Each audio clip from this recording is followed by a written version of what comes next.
Joining us now is Gene Munster, Deepwater Asset Management Managing Partner. Gene, good to see you. But, okay, AI might not be a bubble, but every company that's claiming to be an AI play isn't. So there might be little bubbles, right, here and there. Yeah, I think that's important context, is really separating the substance from the hype when it comes to AI. And I just want to really just quickly hit the focus of that Goldman report. It was extensive, 37 pages. We run similar numbers, and the market is very different today relative to AI versus 23 years ago with .com. The 2 years previous to the .com peak, the NASDAQ was up 110%. The past 2 years, the NASDAQ is down 8%. We are not in an AI bubble. The reason why it's topical is of NVIDIA. That's garnered a lot of the attention, but also every company. At Deepwater, we invest in private companies and public companies. Every is probably a stretch, but most companies that we talk to somehow have AI in their first slide. And so that's what this is all about, is really cutting through the noise. And I would just put this piece out there, is that the unfortunate, not very exciting piece of investing in AI is the big tech companies are really providing value and substance that will ultimately drive greater profits, substance to consumers. And so even though that's not flashy, it's companies like Meta with what they're doing with tools with developers. It's Google and search. It's companies like Adobe with their creative suite, Apple with their spatial computing.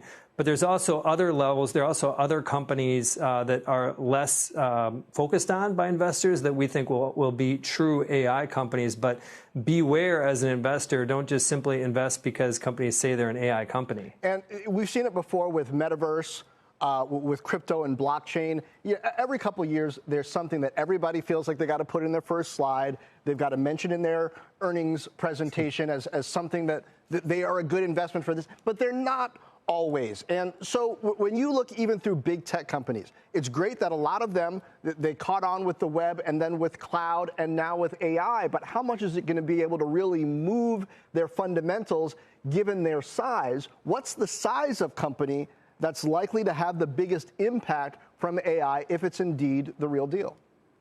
So just looking at the largest tech companies, there's a clear beneficiary in my view and clear winner in terms of size and the scope that AI can impact their business, and that's Google. And the reason why Google hasn't had the same bid that other companies like NVIDIA have had and Microsoft at one point is because this transition going from mobile to AI first. And that obviously brings up some bad memories for investors back when the desktop to mobile transition was hand-wringing for them. So we're going through a similar transition here, but this checks all the boxes. Google does when it comes to investing in AI. Search is just over half of their business. That's going to be profoundly impacted by AI, all the way through to YouTube and some of how creators will create content, how recommendations will be into their other bets. And so I think that opens up such an important point, and this is a moment I've been waiting for, because for a long time we've been talking about cloud merely in terms of market share. Like AWS is the biggest, who's second, who's third, when really in the long term it partly matters who's going to make the most profit and have the biggest moats around the data and cloud advantage that they have. And AI appears to be a key piece of that puzzle. Who's going to be able to really generate the right case studies and outcomes from AI out of all of that cloud infrastructure, right? That's exactly right. And there's three players. Again, my money would be on Google in this case with Google Cloud.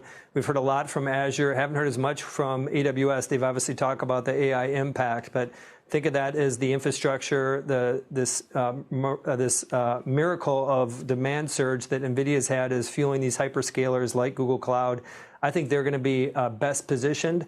Why I believe that, even though we haven't seen it in their models today, I think that they have been investing in development for more years than if you put all the other big tech companies combined together. And that ultimately, I think, is going to yield some exciting products for developers to build AI on top of. And I think Google Cloud is going to be a beneficiary. And that kind of checks the final box when it comes to Google and their exposure to AI. It's across the board.